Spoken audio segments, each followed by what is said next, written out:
Hello there my lovely frugal friends, how are we all doing?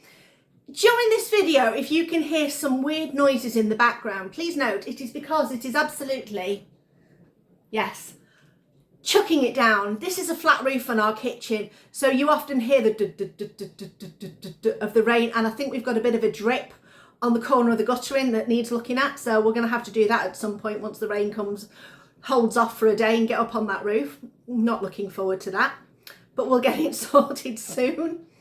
Anyway, this video is going to be about sandwich meat.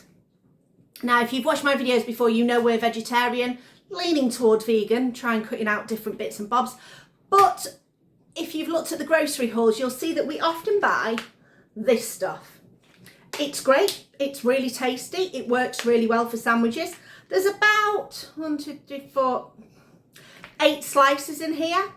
So a packet of this probably lasts 2 and a bit days at a push for sandwiches, because Chris takes sandwiches every day for lunch, but they are currently £2.60 a pack, which is not the cheapest of sandwich meats. Not great. Now, there are alternatives. I have done a video about using chickpeas to make sandwich alternatives. Obviously, you can use some sliced tofu if you've fried it off. We get eggs from a friend of mine, so she has her own free-range chickens, so we could use eggs as well. But I thought I'd have a go at making our own sandwich meat. Now, I have all the ingredients in. The only ingredient that I had to kind of buy in was a thing called Vital Wheat Gluten. I buy that from Unicorn Grocery, which is a cooperative food store that's near me, but you can buy it from places like Holland and Barrett, and you can get it online. And it's hard to describe, but it's like a flour, but it is, the gluten strands in it are much stronger, so you are going to build up something that is tougher, so it's going to create more of a tough consistency, similar to a, air quotes, meat consistency, once we've added it to a lot of other ingredients. So this is the first time I'm making it. You see my fails as well as my successes. Fingers crossed this will be a success today. I'm also going to attempt to cook it in the air fryer as opposed to the oven, because I don't want the big oven on just for one thing. We've got a new air fryer, so the tray's a little bit bigger, so I'm hoping it will be able to take the capacity of what we want to do. So I'm going to turn around and show you all the ingredients, and we're going to have a go at making this. Wish me luck. Okay, here we go. Here's all the ingredients. So this is the Vital Wheat Gluten. So that I got from Unicorn. I think that was about £5 for 500 grams, but we're only going to use a cup of that, so we won't be using all of that. The other ingredients are some nutritional yeast, but we're only using about 1/4 cup of that, so that's okay. Bouillon powder. Oh, excuse me, I've got hiccups. Bouillon powder, onion powder, garlic powder, rosemary, sage. The recipe I've got asks for liquid smoke, but I'm going to use a bit of Marmite. It's basically that kind of umami smoky flavour. A bit of corn flour, and one ingredient that I've not got out, which is in the fridge at the moment because I was defrosting it, is some tofu. This is extra, well, it's firm tofu, but I've made it kind of extra firm because I froze it first, which changes the structure of the tofu, so it does firm it up a lot more. If you've not got firm tofu, you need to press the tofu. So basically, cloth on the bottom, cloth on the top, get some heavy pans on there, on something, just to press out to get as much of that moisture out as possible. So let's get this made. We're going to make this in a food processor to start. So let's get a good angle so you can see everything. There we go. And it's just a case of putting most of the ingredients in and whizzing it up. So we're going to start with the tofu. So I'm just going to break this up a little bit. You can see how the texture's changed a little bit and it's not falling apart. So it's much better doing the frozen tofu than it is to do just straight tofu. It's a lot easier than having to press it. Plus it stores in there really well for a long period of time. So the first thing that it says to do is just start with your tofu and give that a little bit of a whiz. Now, let's hope I can get this working.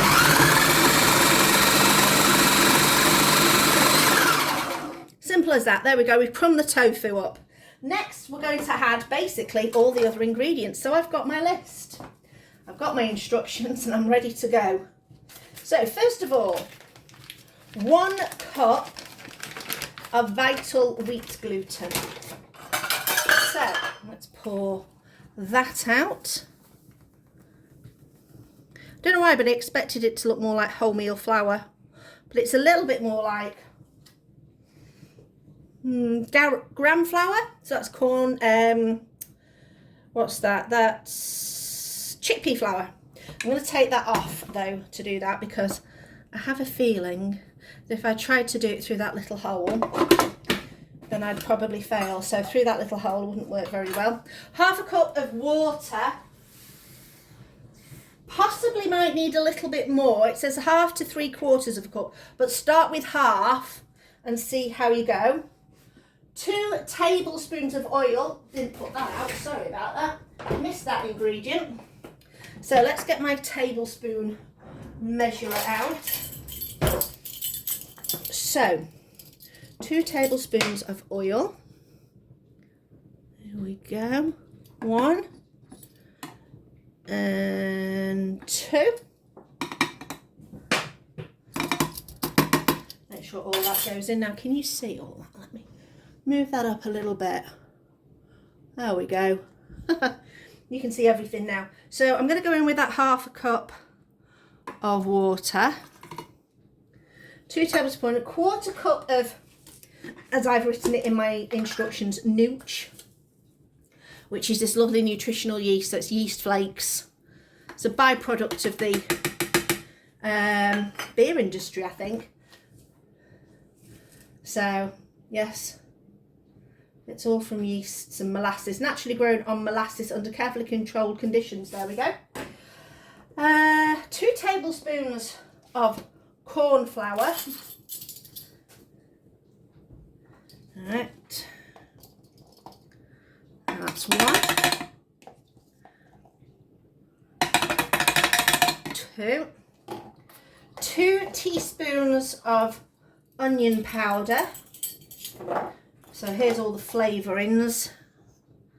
1, 2. 1 teaspoon of garlic powder. 1/2 teaspoon of sage. So this is going to be more like a chickeny flavour, I'm thinking.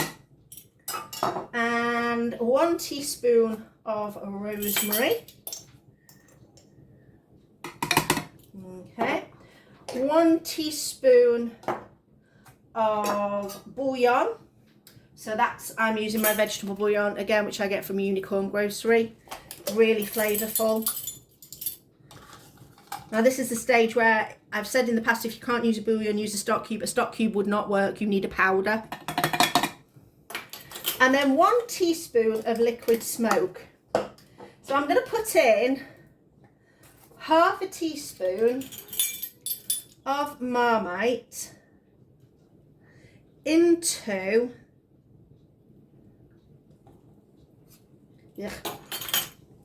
this, and I'm just going to add a little bit of warm water to it just to melt it down. So there we go. So that's just a little bit of warm water out of the kettle. I'm just going to mix that up now. So we're not quite going to get the teaspoon. We might get a little bit more, but it's just to make sure that it, because obviously Marmite is so sticky, as you can see. So let's get some of that in there.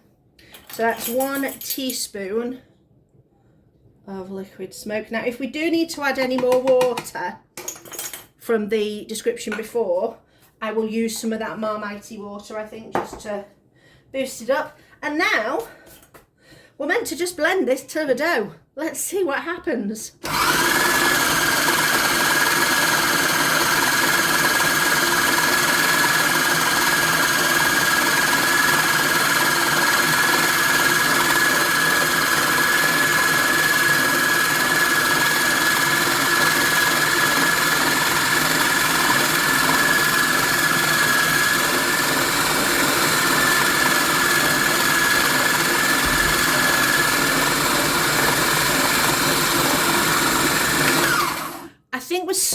starting to come to a bit of a dough now. I'm just going to add a little drizzle more. So I've just added a little bit more water to that. A little drizzle of more water and keep going.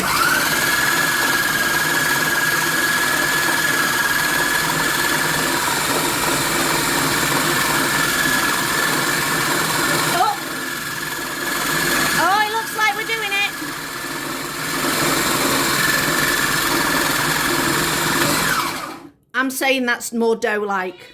So what I'm going to do is I'm just going to leave that there for a second. Let's have a little feel. Yeah, that's definitely going to come together. What I'm going to do is just going to leave that there a second. I'm going to clear all this muckiness because we have to start kneading it and I need a bit of space.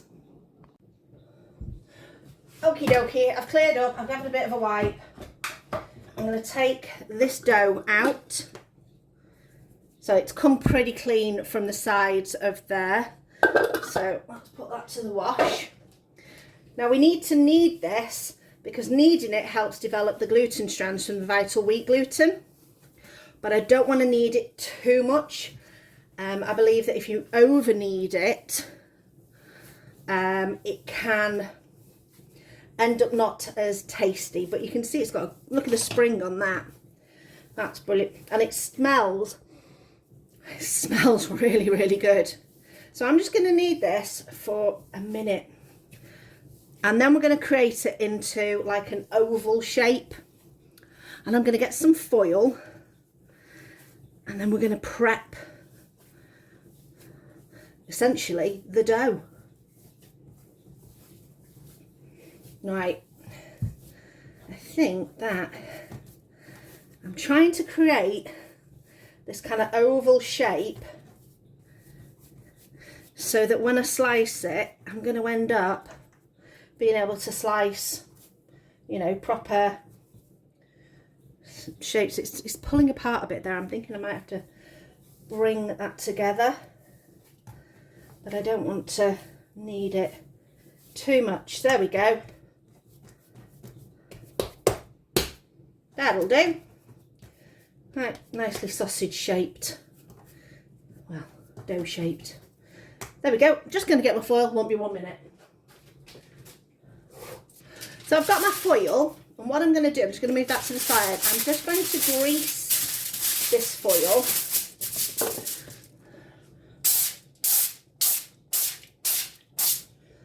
And I think just to get a little bit of extra seasoning, I'm just going to put a little bit of mixed herbs on there and roll this in it.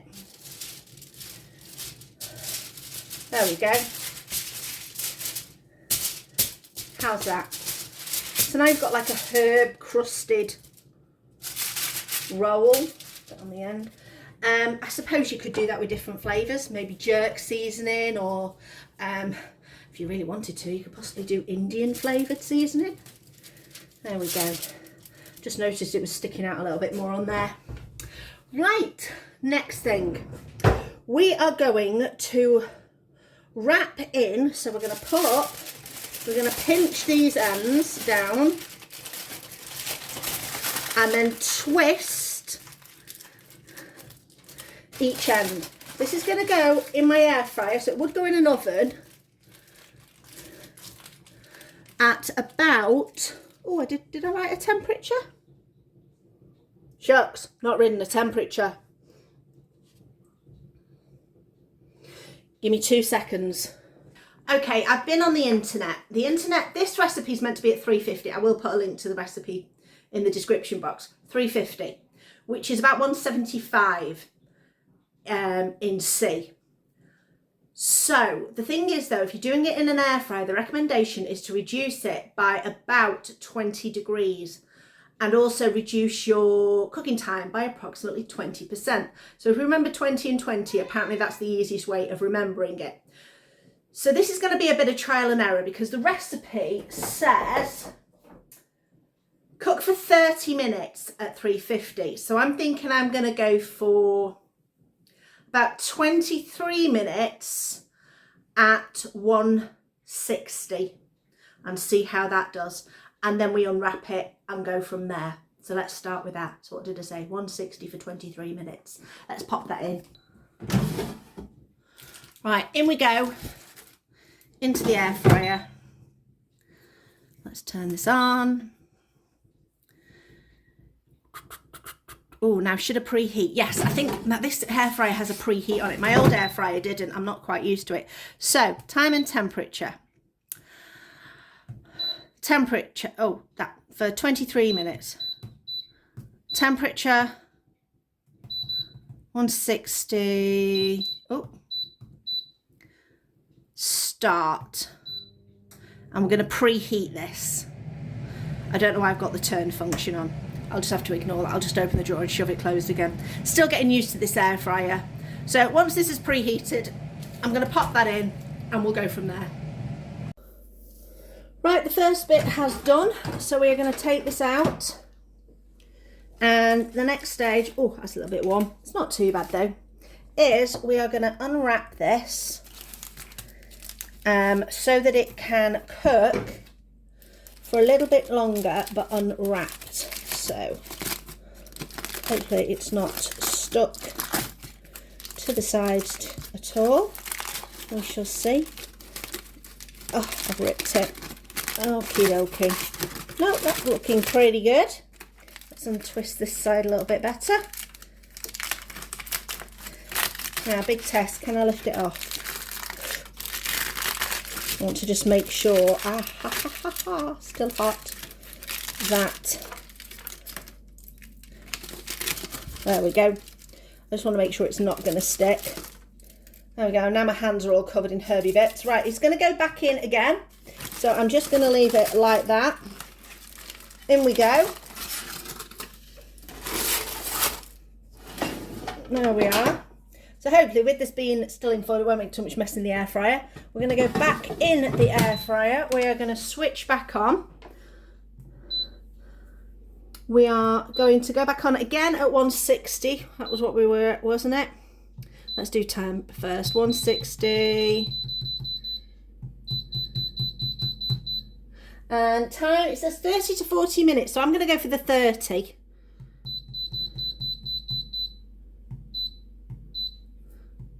I'm going to take the preheat off. I'm going to remember to take the turn reminder off now because it's hot enough in there because we've literally just taken it out and put it back in. So we're going to start. Do you know, I'm going to do 25 minutes. Don't know, something in my brain just said do 25, not 30. I can always put it in for a little bit longer. Start. So I think I was right on my instincts to reduce the time. We've got 4 minutes left. I've just pulled it out. And if you have a look,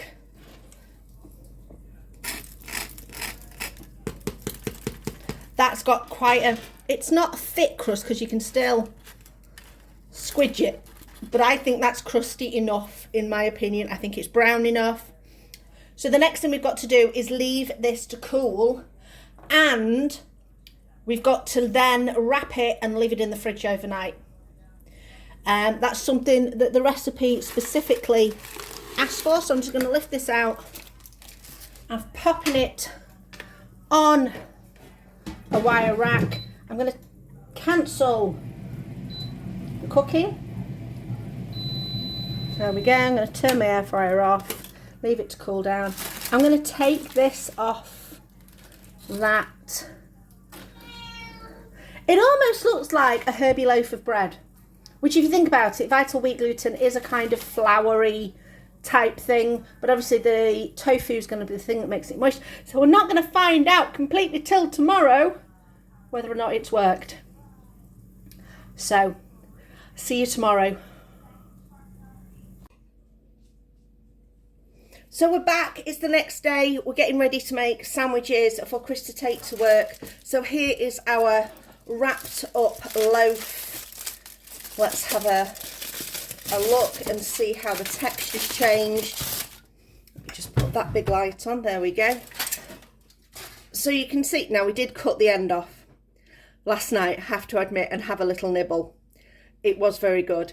So you can see it's firmed up a little bit more, but it's still got a really, really good texture. So let's have a little slice. There we go. This looks very similar to a lot of the deli meat style sandwich stuff that you can get. It's got a bit of give to it. Outside's got a bit of still got that little bit of a crust. So let's have a little taste.